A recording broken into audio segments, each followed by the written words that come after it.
Welcome everybody, this is How to English, Teach and Learn with Gav and Em. It's a podcast about teaching and learning English as a foreign language. All opinions stated are personal and references will be given when necessary.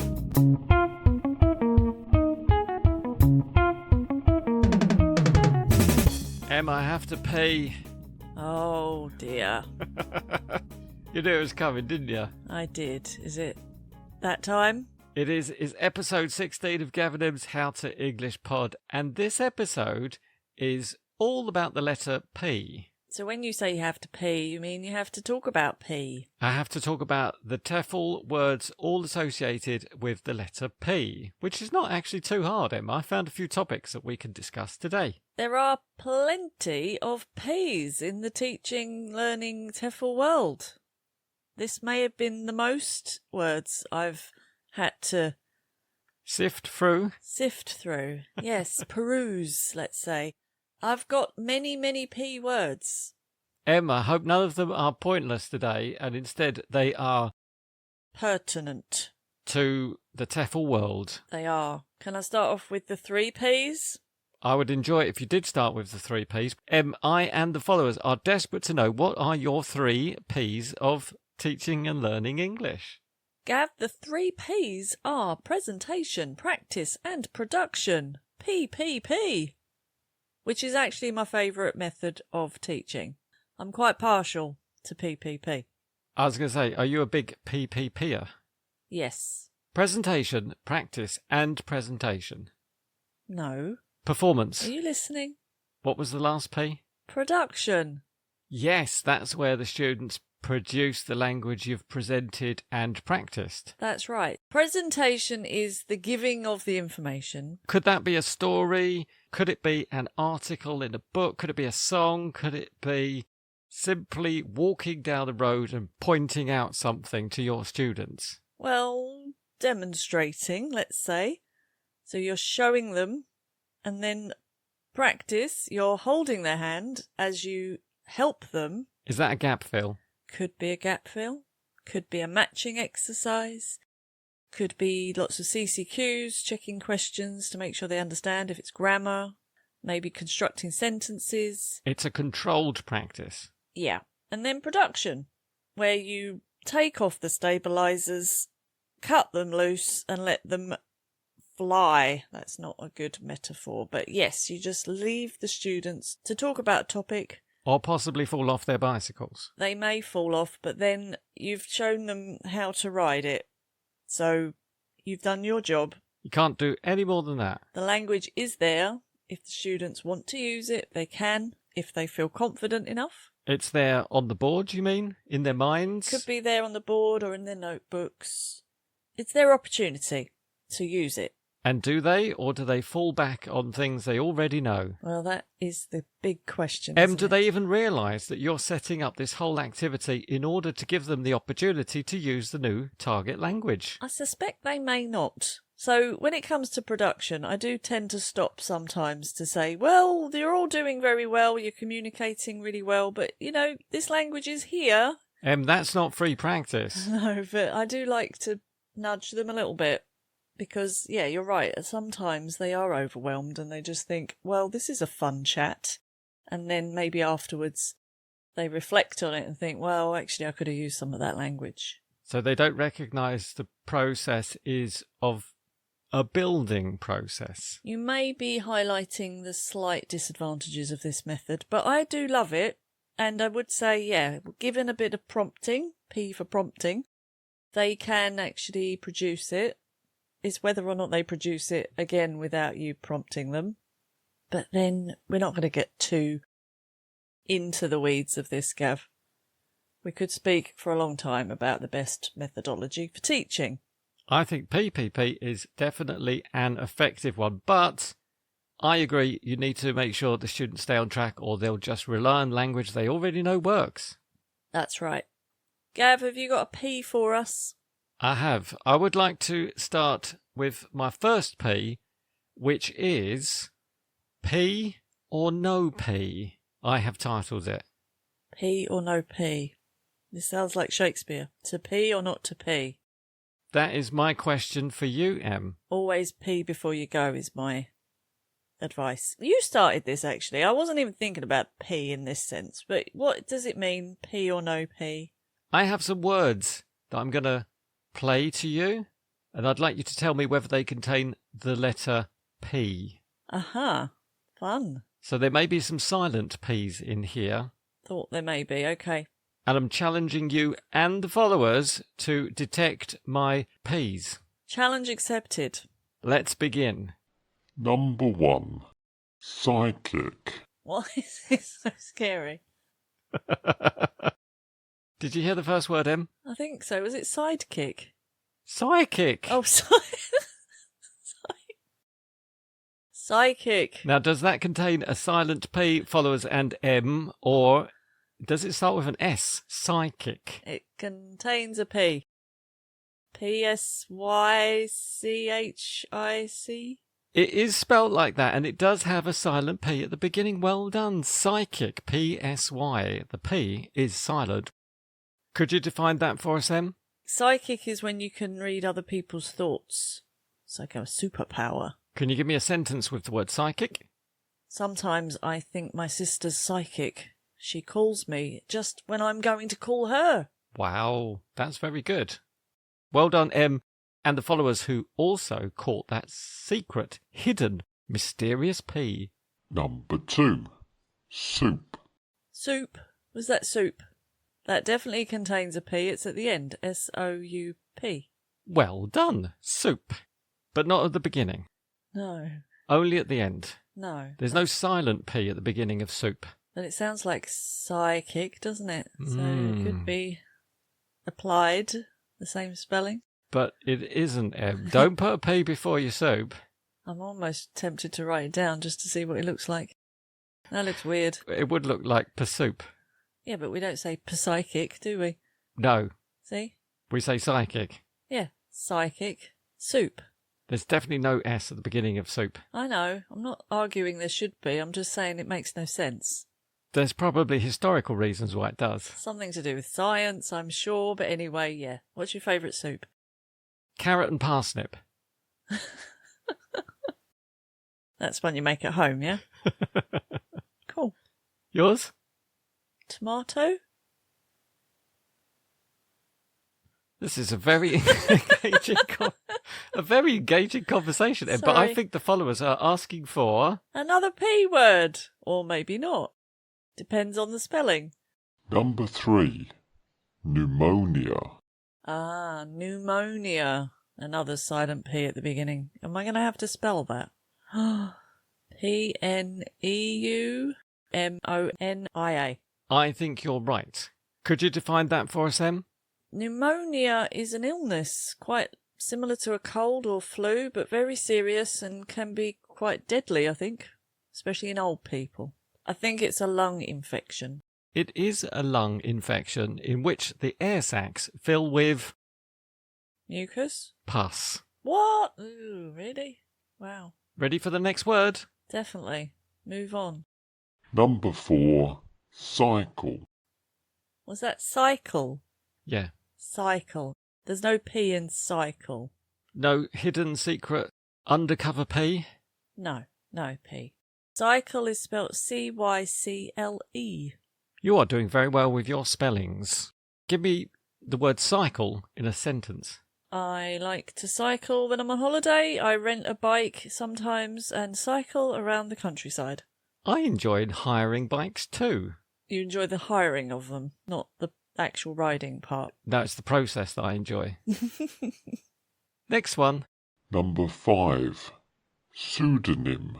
Wow, what a great word. Pseudonym. I think there is a P on pseudonym. P-S-E-U-D-O-N-Y-M. That is the correct spelling of pseudonym and pronunciation with our silent P. It is a sneaky P. Pseudonym is a name that you go by that is not your real name, I think. It's like an alter ego, also known as, aka. Maybe online you might have a pseudonym. Or a superhero would have a pseudonym. That sounds good to me. It's a fictitious name, especially one used by an author, Em. Oh. I think George Eliot used a pseudonym. I'm sure George Eliot used a pseudonym. Because George Eliot was not a man. And not called George. I guess not. Because George Eliot was the pen name of Mary Ann Evans. Definitely not George. Well, her pseudonym was George, yes. Pen name also, yeah. Number 6. Plumber. Plumber. Silent B, but not a silent P. So plumber is Plumber. And what is their occupation? Fixing water pipes, toilets, sinks, that kind of stuff. Number 7. Newt. Newt. Newt. N-E-W-T. Newt. What's a newt, Em? It's like a swimming lizard. Type of amphibious creature. Bit like a frog. That is a very good definition. It's a small, slender-bodied amphibian with a well-developed tail. Swimming lizard, I think I said. It's not actually a lizard, is it? But yeah. Number 8. Pharaoh. Pharaoh, that's a good one. Pharaoh does have a P at the beginning. P-H-A-O-R. No. P-H-A-O. No. P-H-A-R-O. Oh. P-H-A-R-A-O-H. Pharaoh. As in Tutankhamun, Cleopatra, Egyptian kings or queens. Pharaohs. Excellent. You found that sneaky P. Number 9. Receipt. Receipt, Gav, has a P, but it is silent. R-E-C-E-I-P-T? Correct. You get it when you finish paying for something. They give you the receipt. Also known as a bill? Yeah, Americans say bill. British, it's receipt. Here's our last one, Em. Number 10. Sewage. Sewage? Sewage? Is it pursuage? No, it isn't. S-E-W-A-G-E. No P there. Well, there probably is some P in the sewage, but let's take this out the gutter. Stop now. Down the drain. Yes. Sewage is maybe something a plumber has to deal with? Is it effluents? Effluents and other things. Wastewater and excrement conveyed in sewers. That's right. Congratulations, Em. You identified all of the P's and the not P's from my P or no P game. Wonderful. Thank you very much for that. That was great. What did we learn, Em? How to spell some difficult words, and how to say those difficult words, and identifying silent letters which may trip you up. Well observed, Em. Have you got a P for us? I have indeed. I have a twofer.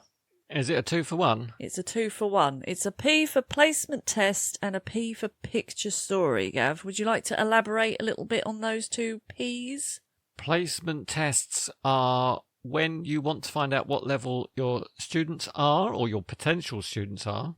And a picture story is a group of pictures arranged in chronological order, and your students talk to you about it, describe what they can see in the picture. Exactly. So placement tests often go together with picture stories. They do. Do you think they are worth their salt? Well, do you think they work to identify the level of a student?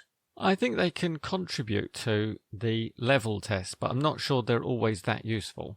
It does depend on the personality of the student and how nervous they are, and if they've had any practice with English in the past, which I think is always a good question to ask as well. If they've seen that picture story 10 times before and have practiced, they can also be very good at telling you that story. Well, that's strange if they have practiced. Maybe they've just tried to get onto the one course and they just keep coming back. I've seen it, Em. I've seen it. You've seen it all probably in your work life. I just have the word remote control in my head, but maybe we'll come back to that in a minute. I think that's an in-joke. I'm going to show you a picture story, Gav. Imagine you're a student. Are you nervous? I am now. Yeah. Have you spoken English in the last couple of weeks? Are we role-playing now? We're role-playing. This is you. You're a student. You want to take a course. I'm testing your level. So I'm just trying to do a bit of small talk. Have you spoken any English in the last couple of weeks? I gave some directions to some people last week when they were lost in town. Very good. I'd like you to look at the picture. Is that it? Is that the small talk? Yeah, we're done. I'd like you to look at this picture now and just describe what you can see. I'll give you about 3 minutes, okay? To think about it? No, or to talk about it. Oh, 3 minutes to talk about these pictures? Yes. Right, I'm holding a crinkled piece of paper, which I think should be laminated because I can see sticky, jammy fingerprints all over it. I'm looking at a page of pictures and it begins with number 1, and there is an older gentleman approaching the Quick Stop store, which appears to have the open sign in the door. So I guess he's going to go inside. Let me have a look at the next picture, number 2. Now there is a young gentleman wearing a Quick Stop t-shirt.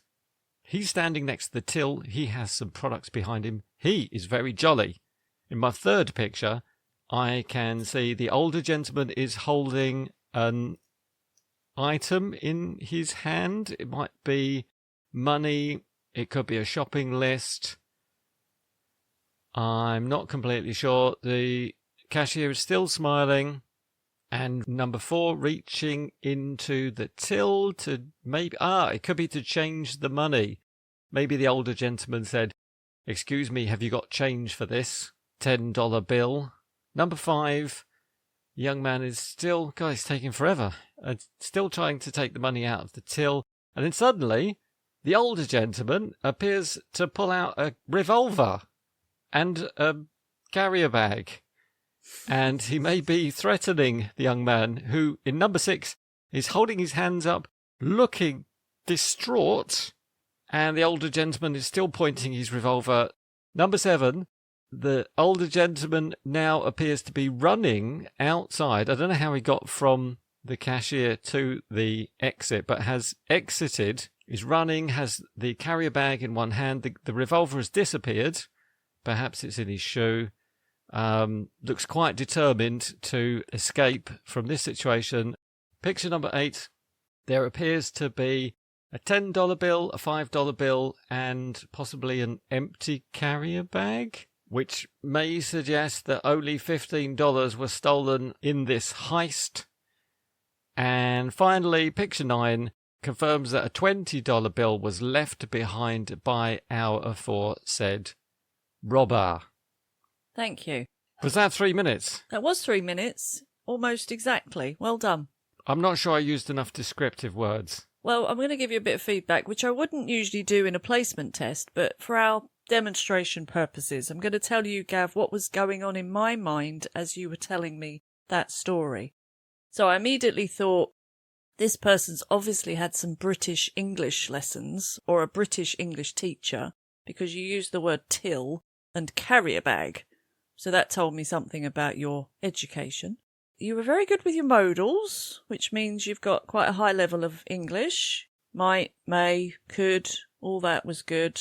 I did worry a bit at the beginning. I think you were a bit nervous because you did say something about the man is going into the shop. And I thought, well, we haven't met this man, or we don't know which shop we're talking about. Why is this student using the definite article instead of the indefinite article? But then I think you got back on track after that. I did wonder why you were using present tense. You could have challenged yourself a little bit, used past simple, past continuous, all those narrative tenses, but maybe you were just going for the easy option.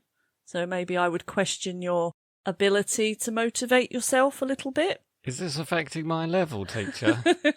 You're not actually hearing this. This is just my inner monologue. Oh. And I was impressed by your vocabulary. Words like distraught were very good. So that's my overall feedback for you that you wouldn't normally have as a student. I would just make my little notes. So how do you feel, Gav, after that ordeal? Was it an ordeal? It felt like a blur, Em. I don't actually remember much of what I said. I felt like I was under a lot of pressure to perform. Right, which is good to bear that in mind, I think, for teachers. You might need to allow for the fact the student's very nervous and that they may not be producing their best English. Can I mention something, Teacher M, from the point of view of the student? Please do. I think I needed a little time to prepare and Possibly what I might need was a couple of minutes just to look at the pictures. Yes, Gav, I think we always do that as placement test teachers. We would always give the student a bit of time. I just put you on the spot because you're you. Well, I'm a high-level speaker, so I shouldn't need too much preparation time. You're quite right. But for a I don't know. I think even high-level students, sorry to interrupt, I think even high-level students could do with some prep time. I don't agree. Oh, right.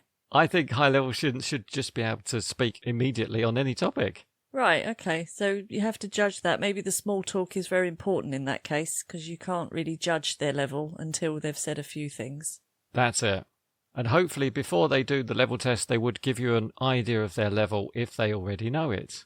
I think they've usually done a written placement test as well.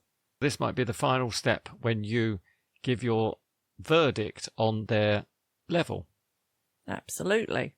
So what did I get? B1?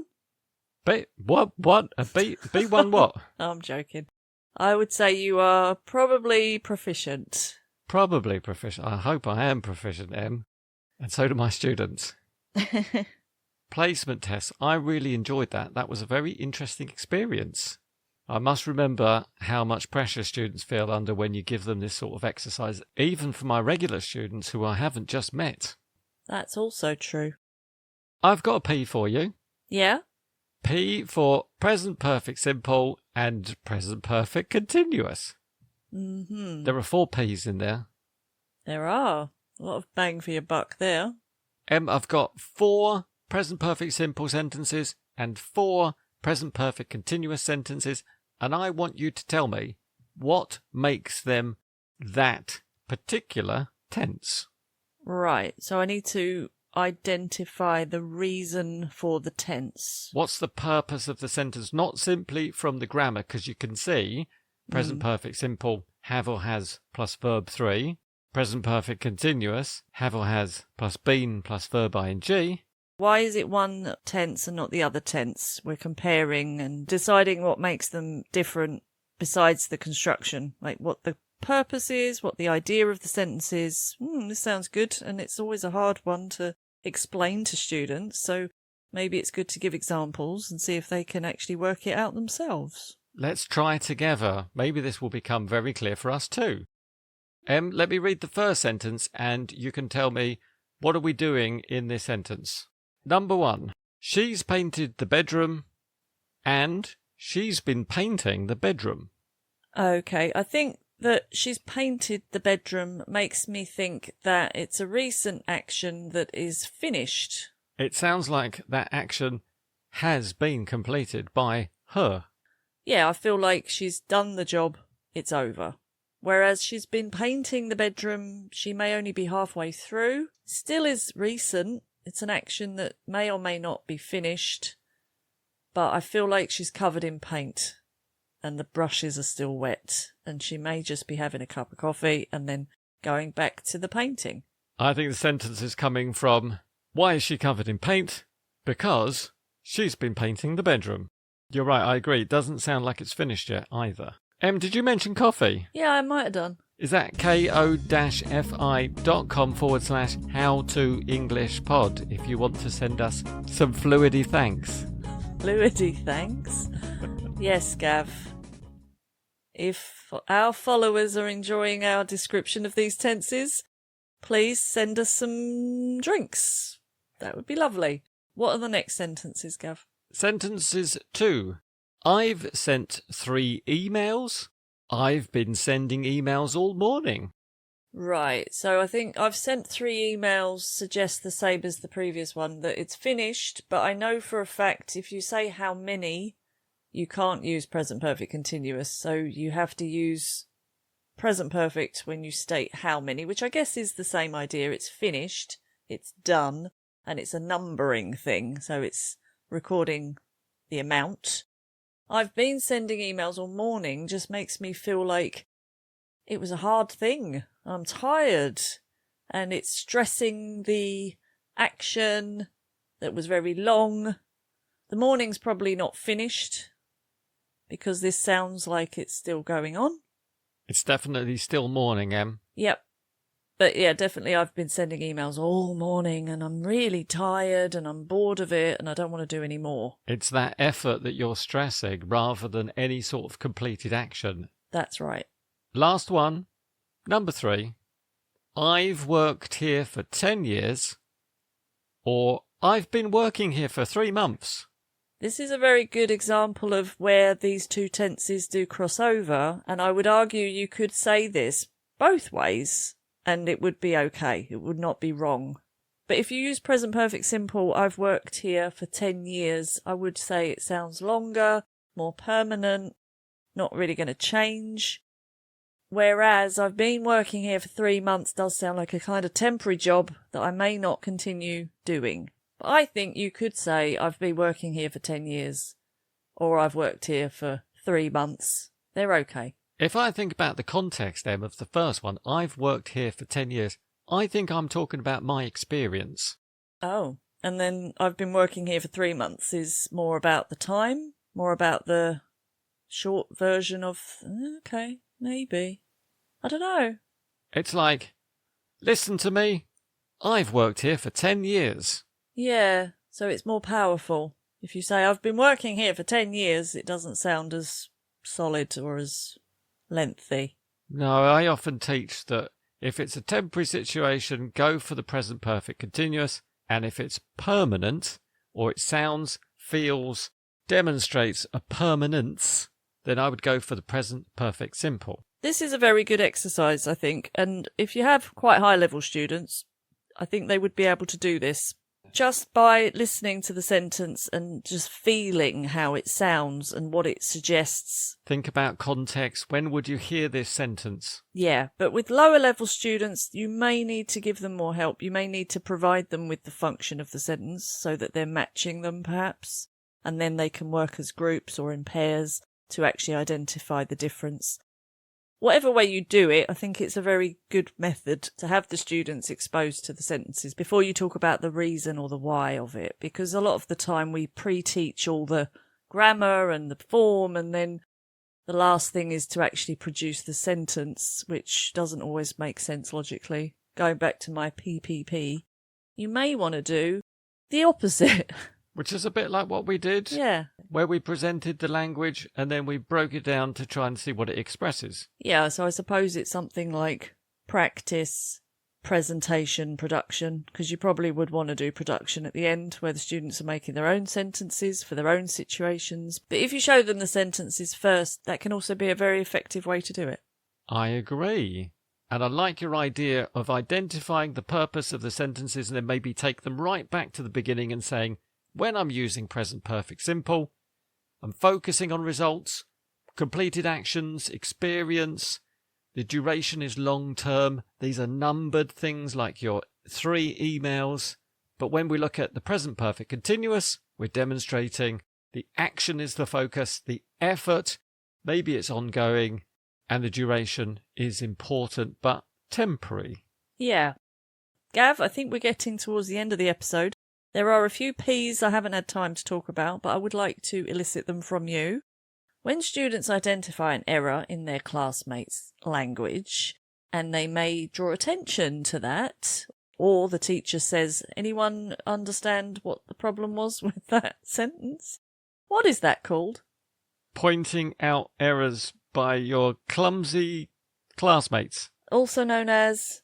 Is that peer correction? Yes, it is peer correction, and I love that. As long as, Gav, they're right. Which isn't always guaranteed. Sometimes, like today in our lesson, one student told another student a bad translation. Oh dear. I say bad, I mean incorrect. Yeah. That's the problem with peer correction, but I do love it, because it is a great achievement to be able to correct other people. I just love the engagement, the fact that somebody else is listening to them. Definitely. And not just me. That's right. What about doing lots of different activities, lots of different length of activities, some slow moving, some fast moving, some listening, some reading, some talking? What is all this about? Is it something to do with speed? Yeah. Pacing? That's right, pacing. I'm always aware of that when I've thought about my lesson. When I know what I want to do, I do just have a look at it and I think, how's this going to feel to actually be in this lesson? Do I have enough downtime activities? Do I have enough no talking activities? Because students get tired. And if you do 90 minutes of speaking, they may not like you for that. Some love it, but you have got to think about your pacing. Have a variety of activities, some slow, some fast, and pace yourself. That's right. Pace yourself. That's not quite the same thing as pacing, but I like it. What is it when I say something and you say it again, but in your own words? Paraphrase. Love paraphrasing. I love changing what you said and repeating it back to you. In a better way, I'm sure. But yeah, whether it's a text that you're paraphrasing, or a song even, or the plot of a movie, whatever, it's just such a good skill to get students to talk about it in their own words. Broaden your vocabulary. There are so many different ways to say the same thing in English. And you don't have to say to your students, paraphrase that please. You can say, just say it how you would say it, or what would you say? What's another way of saying that? Yeah. Gav, this one is I think maybe rule number 1 of teaching? Arrive. But that doesn't begin with P. No, it doesn't. But what's the golden rule of any lesson, any grammar? P's and Q's. What's the number 1 golden rule of any grammar, any article, any topic-based activity? Does that include vocabulary? Absolutely. Is it to personalise your materials, Em? Yes, Gav, it is. Materials would be great, but it doesn't have to be materials. It could just be at the end of the lesson, how do you feel about this? Does this affect you? Is this something you've had to deal with? If your students really like yellow, wear a yellow suit. Taking it too far, perhaps, but yes, that is fine if you want to do that. Low-level students, Gav, definitely need a little bit of this sometimes, and I think a higher-level student would do too, but if you're doing quite a tricky task or a difficult text with lots of words they don't know, what's essential? Pushing them.